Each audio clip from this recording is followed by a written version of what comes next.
Géopolis Télévision, dans les profondeurs de l'économie africaine. Tout de suite,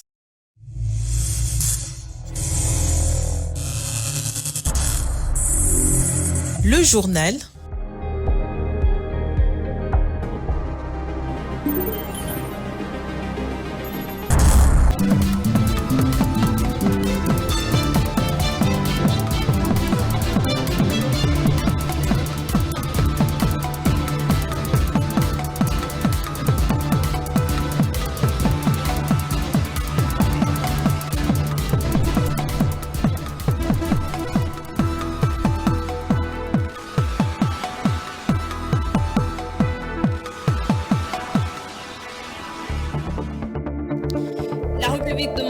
Du Congo célèbre la fête de mort chaque 1er août, suivi de la journée des parents. Dans ce journal, vous suivrez les détails de cette information en cette journée du jeudi 1er août 2024.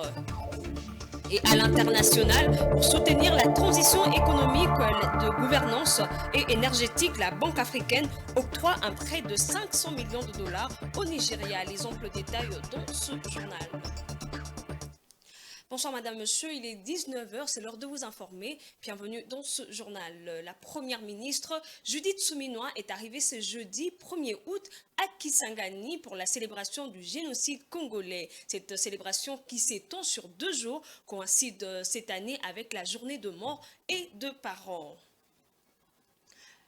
Je l'ai annoncé au sommaire de ce journal. En effet, chaque 1er août, la République démocratique du Congo célèbre la fête de mort, suivie dans l'après-midi par la journée des parents, une occasion pour les vivants de se rendre sur les tombes de leurs proches pour les entretenir et le fleurir. Cependant, cette tradition séculaire est aujourd'hui marquée par des constatations décevantes et préoccupantes. Plus de détails avec Rachel Misenga et Jiska Tamba. Suivez. Pour de nombreuses personnes ayant fait les déplacements au cimetière de Kitambo, ces jours de commémoration de proches disparus s'est révélé amer. Les lieux de repos éternel est devenu un marché. De vendeurs y proposent de la nourriture, divers objets, ainsi que de boissons alcoolisées à forte dose comme la guinée, les ododos, consommés en grande quantité sur place. Par ailleurs, de nombreux visiteurs ont peiné à retrouver le tombe de leurs proches. Le croix ont été volés et vendus, certains tombeaux superposés ou emportés par les intempéries, rendant la localisation des sépulcres presque impossible. Vous voyez ici à Kitambo, cimetière de Kitambo, c'est un monde un peu ambigu. Vraiment, il y a un désordre total. Pour retrouver la tombe, il faut ces gens qui travaillent ici, ou bien quelqu'un qui a l'habitude de passer pour s'occuper de la tombe. J'attends et mes frères et sœurs qui arrivent bientôt pour qu'on puisse arriver là où se trouve la tombe. J'étais là depuis 7 heures, mais impossible de retrouver la tombe. Il y a un désordre organisé et il y a d'autres, au lieu de chier chez eux, ils viennent chier sur le cimetière. Vraiment, c'est lamentable.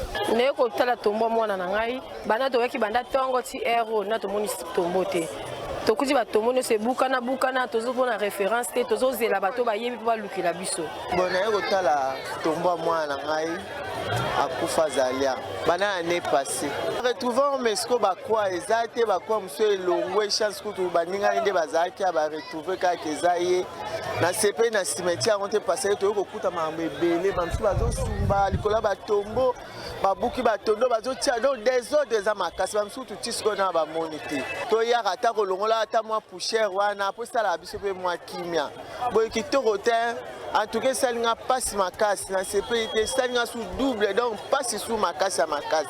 À l'inverse, les cimetières de la Gombe fermés depuis des années et restés calmes le 1er août. Peu de visiteurs étaient présents et ceux qui se sont déplacés l'ont fait pour se recueillir dans le silence. Bon, c'est une journée que, comme on dit, c'est le monde où les gens qui ont mis ça, mais je peux dire que c'est chaque jour qu'on a mal pour les gens qui sont partis. On pleure chaque jour, mais comme c'est le jour le premier, c'est pourquoi nous sommes là. Mais ça ne signifie pas que c'est le premier qu'on doit venir commémorer les morts. C'est des êtres chers qui nous ont perdus et on le pleure chaque jour. Ces jours de commémoration, censés être un moment de respect, éternis dans certains cimetières par des pratiques inhumaines. Il souligne la nécessité urgente des réformes pour restaurer la dignité de lieux des sépulcres et améliorer les conditions des visites.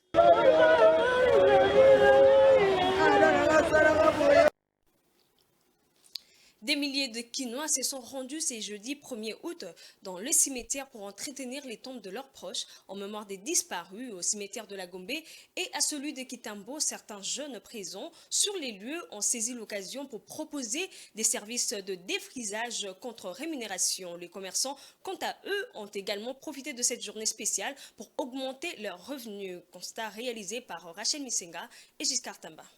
L'entrée au cimetière de Kitambo, on est rapidement attiré par les cris d'un jeune garçon proposant des services de nettoyage.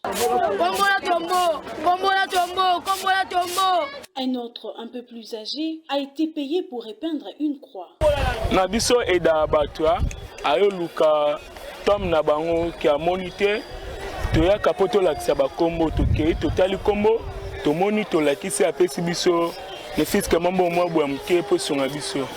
Daeza tozana prix fixité. Tozana prix fixité so toya tuni boye dans prix no sito pesaka. Amsa ko discuter te boye boye. Mambo mwa bwa mke apesi to tiena sa toke. Dans des tinga bona sala ka lelo. Na sali lelo lobi na sala te na kenda. Ya ko pesi mbanango bien. À proximité, deux vendeurs assis à même les sols sous un soleil de plomb offrent nourriture et boissons. Cette animation commerciale a transformé les cimetières en un véritable marché et les vendeurs confirment que la journée a été très profitable pour eux. Chaque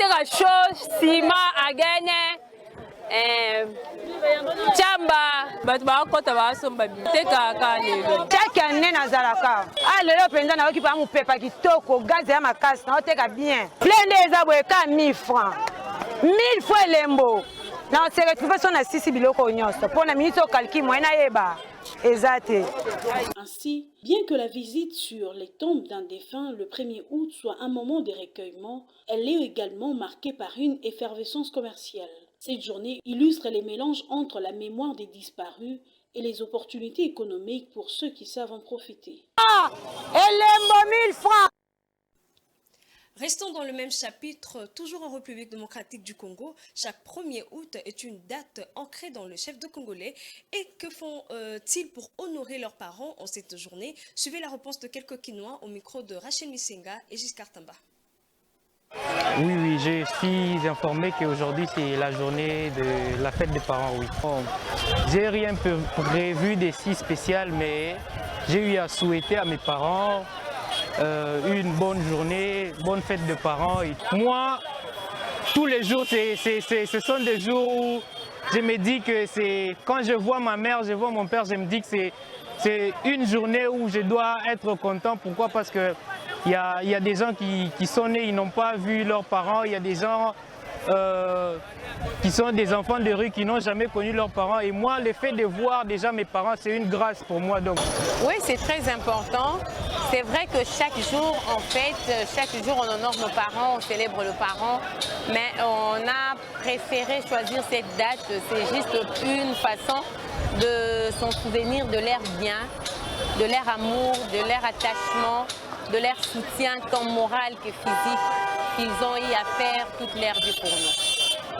Et en tant que parent aussi, moi aussi j'ai le devoir envers mes enfants de prendre soin d'eux, de leur éduquer, de leur nourrir, de leur scolariser et puis de créer, je suis une maman, de créer une bonne atmosphère en famille parce que nous sommes parents, nous sommes obligés de faire ça et c'est un jour spécial.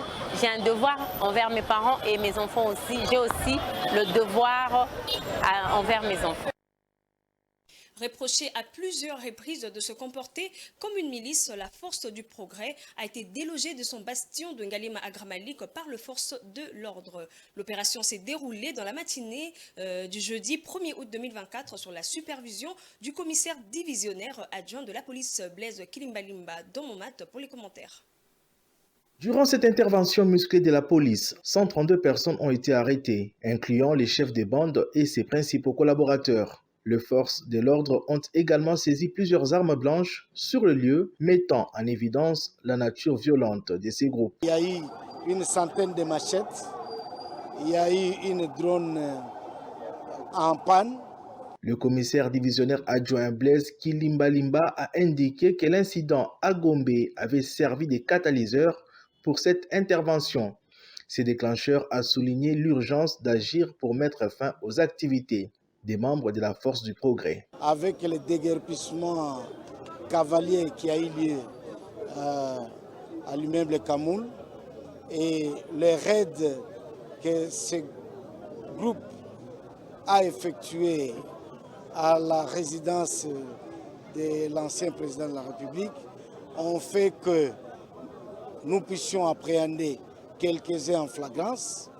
Et ceci, l'enquête étant, ça nous a conduit à identifier les lieux de provenance des malfrats qui ont troublé l'ordre public hier.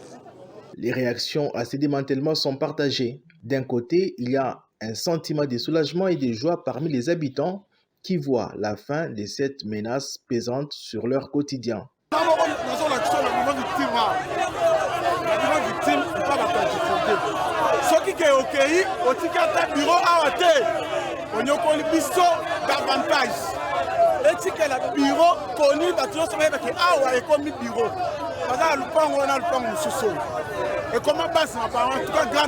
De l'autre, une inquiétude subsiste concernant la sécurité future et la possibilité de voir apparaître de nouveaux groupes similaires. Si vous nous laissez comme ça, à partir de 22h, il y aura de l'insécurité. Pour garantir la sécurité et maintenir l'ordre, une unité de la police sera déployée en permanence sur place. Cette mesure, selon Blaise Kilimbalimba, commissaire divisionnaire adjoint de la police, vise à rassurer la population et à prévenir la résurgence de groupes violents dans les quartiers.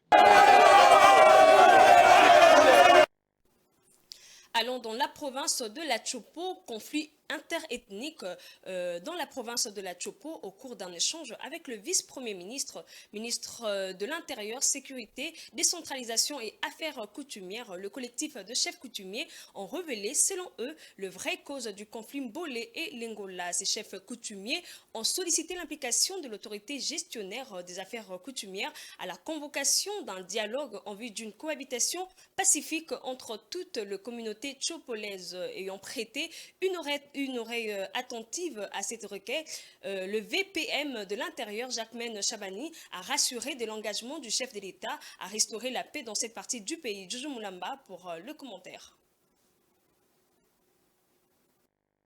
Il a fallu toute une journée pour les collectifs de chefs coutumiers de la province de la Chopo d'expliquer au vice-premier ministre, ministre de l'Intérieur, la vraie cause du conflit Mbolé et Lingola. Selon ces chefs coutumiers qui plaident pour le retour de la paix, la vente illégale de terre est à la base de ces conflits.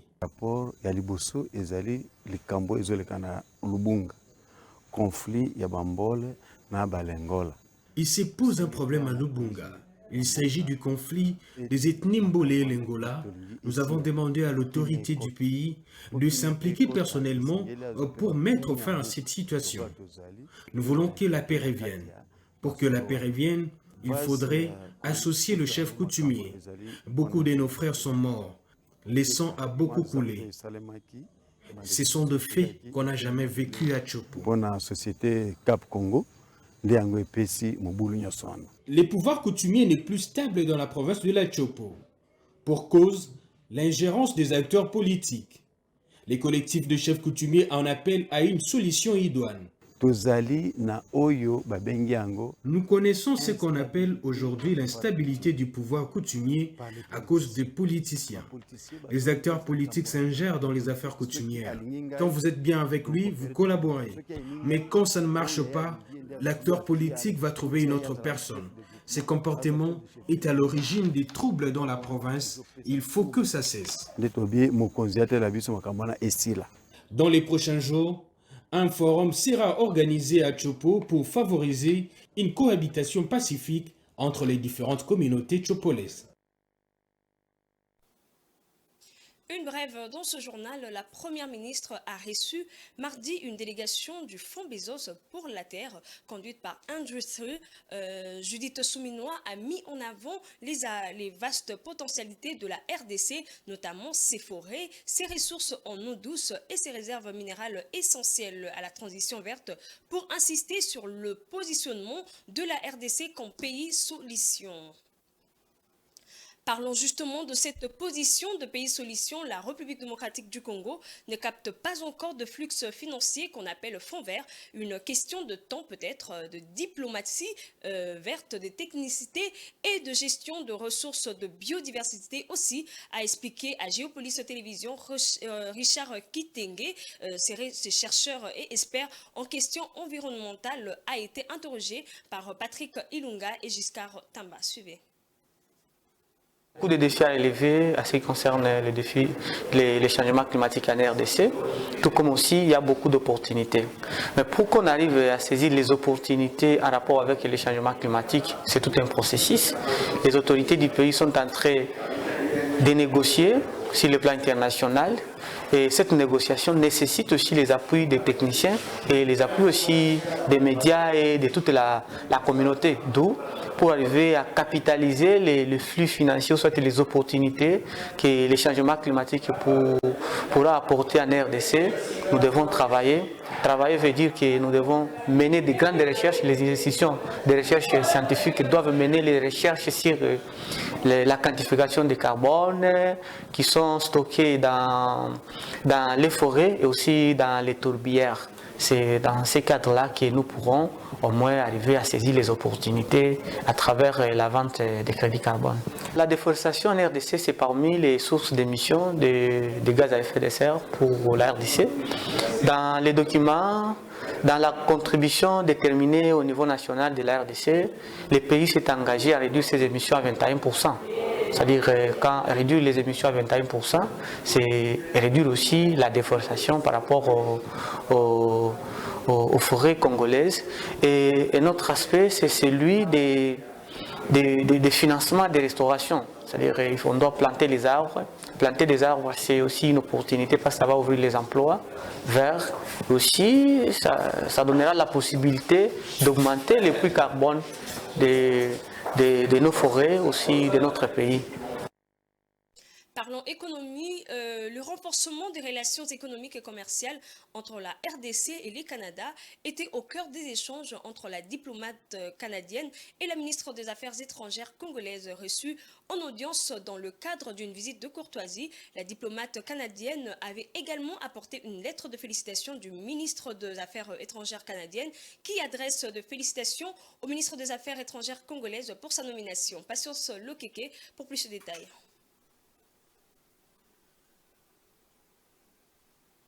Son bureau, la diplomate canadienne Maryse Gilbert, venue pour une visite de courtoisie. Au cœur de leurs échanges, les renforcements de relations économiques et commerciales entre les deux pays. Le Canada, qui apprécie grandement la culture et la diversité apportée par la communauté congolaise de plus de 35 000 personnes sur son sol, est toujours prêt à soutenir le PME en collaboration avec la société civile et divers partenaires au développement. On avait des thèmes que je voulais aborder avec elle sur l'importance de la relation économique et commerciale que le Canada veut entretenir et veut développer et approfondir avec la RDC. Il y avait aussi une lettre de félicitations de la ministre des Affaires étrangères du Canada, la ministre, l'honorable Mélanie Joly, que je voulais remettre à la ministre Wagner.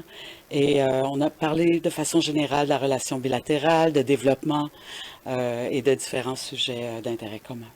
Investir. Le dossier économique et commercial, c'est rendre notre relation à un niveau de partenariat, où il va y avoir plus d'échanges commerciaux qui vont nous bénéficier de façon mutuelle aux deux peuples. Cette visite a eu lieu 24 heures après la rencontre entre la diplomate canadienne et la première ministre congolaise Judith Souminois. Elle témoigne de la volonté du Canada de renforcer le lien étroit qui unisse les deux pays depuis de nombreuses décennies. Le Canada contribue au développement de la RDC à travers son programme d'aide internationale et son soutien humanitaire. Chaque année, le monde célèbre la journée mondiale de l'allaitement maternel. On date du 1er août, une journée pour sensibiliser, protéger et montrer l'importance de l'allaitement maternel. Le lait maternel garantit la croissance d'un nourrisson et évite plusieurs maladies telles que le cancer de sein. Suivez ces commentaires. Le docteur Hugues Mayele explique que l'allaitement maternel protège contre de nombreuses maladies, tant pour le nourrisson que pour le mère. VTR. Il a d'abord ce qu'on appelle un avantage nutritionnel. Il a un avantage cognitif et aussi un avantage protecteur contre les infections, les allergies et certaines autres maladies comme l'obésité, maladie de Crohn, le diabète, ainsi de suite. Alors chez la mère, il va permettre à ce qu'il y ait diminution de fécondité pendant cette période d'allaitement et ça peut permettre aussi à recouvrir la normalité après la période postpartum. Le docteur Hugues Mayele distingue 3 types d'allaitement exclusifs avec introduction d'eau ou combinaison avec d'autres types d'alimentation. Il insiste sur l'importance pour les mamans de maintenir un esprit positif envers l'allaitement maternel qui renforce également le lien affectif entre la mère et l'enfant. Ça renforce aussi les liens d'affectivité entre la mère et l'enfant au-delà de tout autre avantage qu'on vient de donner. Voilà ce qu'on peut dire de façon succincte en ce qui concerne l'allaitement maternel. Aujourd'hui, de plus en plus de femmes optent pour le biberon plutôt que l'allaitement. Il est important de rappeler que l'allaitement maternel reste le meilleur aliment pour la croissance et la santé d'un nourrisson. Produit par les glandes mammaires, le lait maternel ne s'active que lorsque la lactation est sollicitée après la grossesse grâce à la succion du bébé pendant la tétée. La série noire continue pour la République démocratique du Congo qui en a encore perdu 2 autres athlètes dans ces Jeux olympiques de Paris 2024. C'est jeudi 1er août 2024. En natation, Aristote Ndombe a fini 6e et est éliminée. La boxeuse congolaise Brigitte Mbapi est également tombée en 8e de finale. Suivez. On s'est tôt ce matin en natation avec l'élimination de l'athlète congolais Aristote Ipelinga qui a terminé 6e aux 50 mètres en nage libre, 29 secondes 4 tierces. Classé avant-dernier de la série 1, le parcours du Congolais s'arrête là. Il va falloir attendre encore 4 ans pour espérer revenir tenter une chance aux Jeux olympiques prévus à Los Angeles aux États-Unis. 1 heure après la désillusion du nageur, c'est au tour de la boxeuse Brigitte Mbabi de se faire éliminer. C'est le moins 66 kg d'âme battue par la Thaïlandaise James Suanapeng 4-1 sur décision partagée du jury. 4 éliminations donc pour la RDC. Après les défaites du judoka Arnaud Kisoka et de la boxeuse Marcela Sakobi, il ne reste que plus que 2 athlètes en athlétisme et en natation. L'information, c'est aussi au-delà de nos frontières. Madame, Monsieur, faisons place à la page internationale.